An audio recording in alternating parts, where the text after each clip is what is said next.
Hello, welcome again. Andy Strimpton from gaatech.com and another blue box series. This time again it's to do with the ZMR, the very popular frame that we're all using, and it's a quick video regarding stronger arms and arms that are stronger but look similar to the originals. So let's see what we've got. Okay, starting off with the original. We all know the original. There's been lots of talk on Bruce's site and many other sites about possibly the poor design. This zone in particular here, where it narrows down. So those of you who are following my series and looking on my store, I do stronger ZMR arms. You can see how much extra carbon excuse me, you can see how much extra carbon that arm excuse me, hay fever time. You can see how much extra carbon that arm's giving you. So that's giving you extra strength and rigidity, getting rid of the weak point where people have been crashing hard and the arms have been failing here. And also this is a Emax MT2204. You can see when a motor is on the arm, there is no protection to the can if the arm hits the ground. So on my arms, you can see you get 2 or 3 mil of carbon around the outside to give the edge of the motor some protection. Some people that have purchased these arms have said, yeah, they're very good and they work very well, but they go away from the shape of the ZMR. Now the shape itself makes it a weaker design, so I have come up with a design that looks more similar to the ZMR frame arm. My fiance's just come in the room and obviously looking at me smiling, thinking, what's he doing now? He's talking to the camera again. But there you go. So this is, I've just quickly 3D printed this one because I've just literally done the design. Now you can see, let's go for this one because they're the same length. You can see here that it's keeping the taper of the arm. You can see the carbon arm there underneath is a lot fatter at the narrowest point, and that's through design to make it as strong as possible. But some people wanted to keep that taper. Now I've reduced the taper because I needed more material around the thin point, but let's just line these up. So you can see now this is the original arm with a different design for the arm, the standard arm underneath.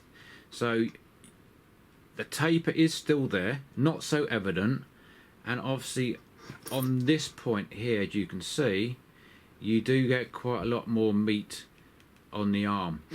And also this new arm gives the motor some protection. It isn't quite round because I was trying to keep, obviously this ZMR arm has a flat there. Let's just put them down here. Let's see if we can just zoom in a little bit.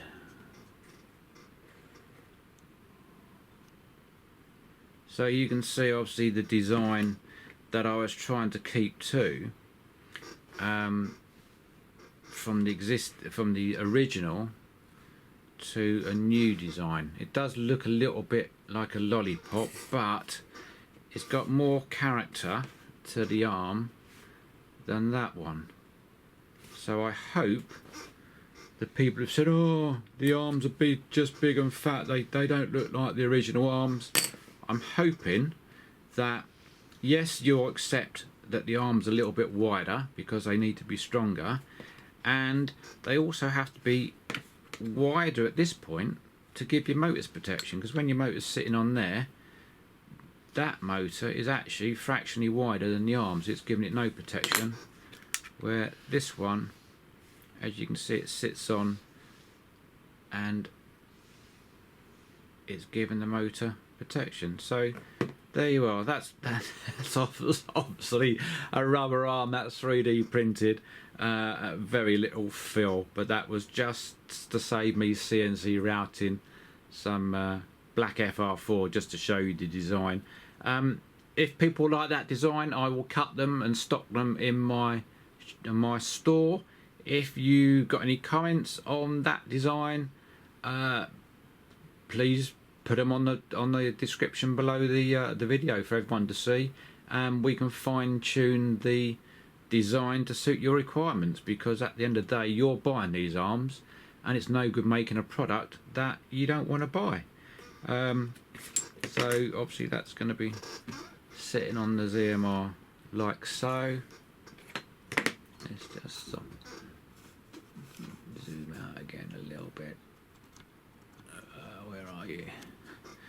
So we just line these, and let's do them like this so you can just see. So that's how they would be going on. So that's the comparison, and that's designed to give your motors protection, because you know, no matter what we're paying for your motors, no one likes to crash and damage the motor. So that the idea of this larger arm is to protect your motors and to make the arms a little bit stronger, so you can have a harder crash than the original arms would sustain.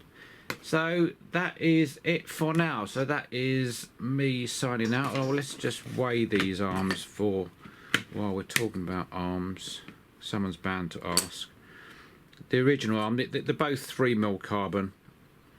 So the original one is 1054 and the new one is 1415.